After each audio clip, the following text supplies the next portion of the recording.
Neena Lee could tell something was amiss. She sat in the lobby of Coastal South Travel magazine, trying to determine why the normally friendly receptionist wasn't making eye contact with her. She and Tammy knew each other well, had even gone to lunch together a few times over the years. The magazine's editor, Frank McDonald, had hired Neena as a freelance travel writer so many times that Coastal South Travel had represented the bulk of her income each of the last 3 years, an income she desperately needed to get back on track. But today, the receptionist looked nervous. Her eyes stayed on her computer monitor, though her hands lay in her lap, away from the keyboard. She hadn't invited Neena to go on back to Frank's office like she had every other time Neena had visited. Was Frank keeping Neena waiting to make a point? To get even with her for not completing her last assignment a month earlier? A gust of wind shook the single-picture window as sheets of rain pounded the old one-story brick building. She startled, then tried to cover it up by rearranging her body in the standard office waiting room upholstered chair. She did not want to alert Tammy, or anyone else here, for that matter, about the anxiety that had so often crippled her these last few weeks. She closed her eyes and drew in a long, hopefully calming breath, just as her therapist had taught her to do. "Looks like the outer bands have arrived," Tammy said. Neena's eyes popped open at the receptionist's words, her first bit of small talk since Neena's arrival. "Yeah, I was pretty sure they were chasing me down the street on my way here." Tammy chuckled. Her gaze flashed briefly to Neena's, then returned to her monitor. Though the latest tropical storm was supposed to stay offshore, Jacksonville would get several inches of rain over the next 24 hours. Neena had considered postponing this meeting, but she needed to make sure she was still in Frank's good graces. She hadn't talked to him in a month. Tammy's head snapped up as a gangly man-boy entered the reception area from the direction of Frank's office.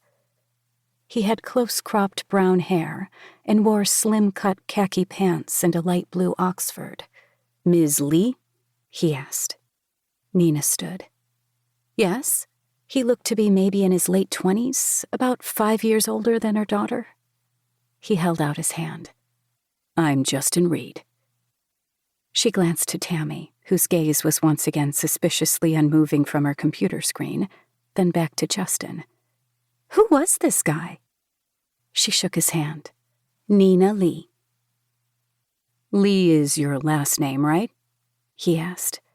"It's not a 2-part first name, Neena Lee, like Billy Bob or something like that." "No, you got it right. Neena's my first name, and Lee is my last name." She smiled, though his tone had seemed to mock the southern culture of this region near the Florida-Georgia border. His nondescript accent didn't tell her where he might have grown up. "Shall we?" He motioned toward the hallway that led to Frank's office. She followed him past a row of offices, 3 of which now looked strangely vacant. The desks held no picture frames or other personal mementos. Whiteboards were wiped clean. Name placards next to doors stood empty, as if the writers she'd known for years had been erased. The 2 offices that did look occupied were now labeled with the names of recent college grads she'd met only once, at the summer picnic Frank had thrown for the staff and freelancers to celebrate the magazine's 15th anniversary. A buzz of anxiety skated through Neena's body. She willed herself to stay calm. She didn't have enough information to know what was going on here yet. But then whatever part of her body had been delivering these attacks lately didn't seem to care about logic. She followed Justin into the office at the end of the hall, Frank's office, except that it no longer held her editor's perennially messy stacks of paper, photos of his grandchildren, or the gator skull that had sat on his bookshelf for years. Instead, the surfaces were immaculate, devoid of paper and any personal belongings. There wasn't even a pencil holder or stapler in sight. It was as if the entire office had been sterilized.